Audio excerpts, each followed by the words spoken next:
Hello everyone, David from the Actor Productions here, and today we have another tier list.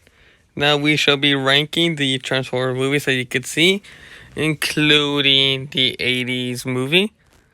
And before I do not see a Predacons writing, but if I were to put it, I put it in B tier. Now I don't think any of the movies are bad. This is just my personal opinion. Starting off with the 86. This movie is good. The voice acting, the animation, and Unicron himself. This doesn't deserve C tier, but more like an S tier. Transformers 1. Where is it? Mini 2007. The introduction. I love the introduction. I love the characters. The introduction of B being Guardian, Sansa's guardian, where they unite in the alleyway. That scene is so iconic.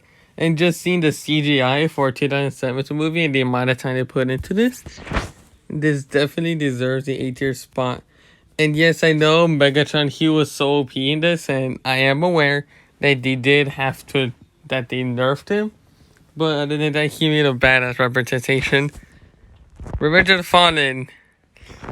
Okay, I know, I am aware how people feel about this movie. Because one, well, oh my god, this was so boring, oh my god. How convenient, oh my god, this and that. Like, who cares? Like, it's a Transformers movie. You don't come here for the story. You watch to see robots punching robots. Don't forget the Forest fight, the Matrix, leadership, Prime transforming into his jet mode, and the Fallen. He was so good. They should really make a studio series figures of him. So if I were to put it, I put in B tier. Dark of the Moon.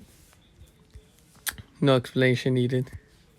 The characters, the action for what it is.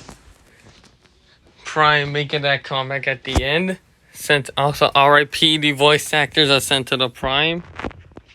And Dino, you'll always be remembered. Age of Extinction, little bit of a downgrade, but Lockdown was so good.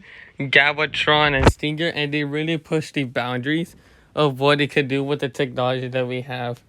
And yes, I know how people feel about all of these movies, but the main ones that got praised were the first one, third one, and Bumblebee, which we will get to that later.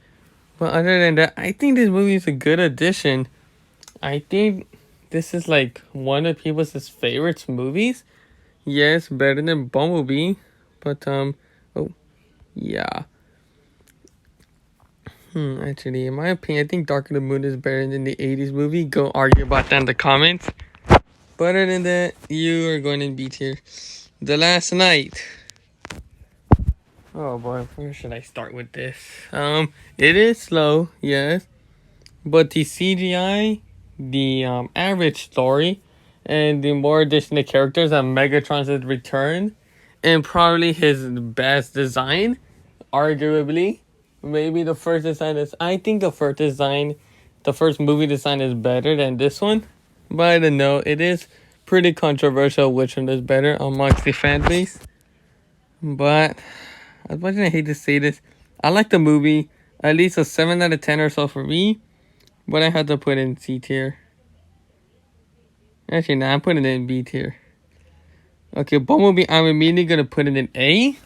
One, because yes, this feels like a sort of reboot and all. Let me just get rid of the ad. Okay, I am familiar this is a reboot. And yes, I know there isn't that much action and they kind of played it safe. But just the introduction of the Cybertronian War and how Prime was the one who was able to hold them off and see them fight all of the Decepticons being surrounded at the end. That actually lets a bit of suspense for like, what? What happened? Oh my god. Why? Why didn't they show what happened to Prime? Oh my god, no. Yes, I am familiar that Prime only got like 15 to 20 minutes or so screen time the last night. And I think he got a bit of less screen time here. But just the hologram, I gotta talk about the villains though. I never talked about the villains in last night. Quintessa, my opinion, probably the worst villain out of the whole movies. But she is powerful. And Nemesis Prime, oh my god, they did make him strong. And the fact that Bumblebee was able to take on Nemesis Prime proved to show how how courageous and strong he is. And yes, I know they made a representation of Hot Rod. I know, but like, yes, I know this isn't a movie review. But Hot Rod, I gotta admit, Hot Rod, it wasn't the best representation of him. So I feel they could have made him a bit better, if you get what I mean. Now continuing on with Bumblebee, yes, I know John Cena was in this. He was fine. He was a fine actor in this. And Blitzwing, he made a great representation of how good he is at fighting and how he's basically like loyal. I think you could say he is loyal to the Decepticons. Now, I think there was a theory that Bumblebee used to be a Decepticon, considering that Blitzwing didn't mention he was like a traitor to like the Decepticon like force or something. I'm not sure. I haven't heard of that theory completely. Well, I don't know. Great movie. I recommend you watch it.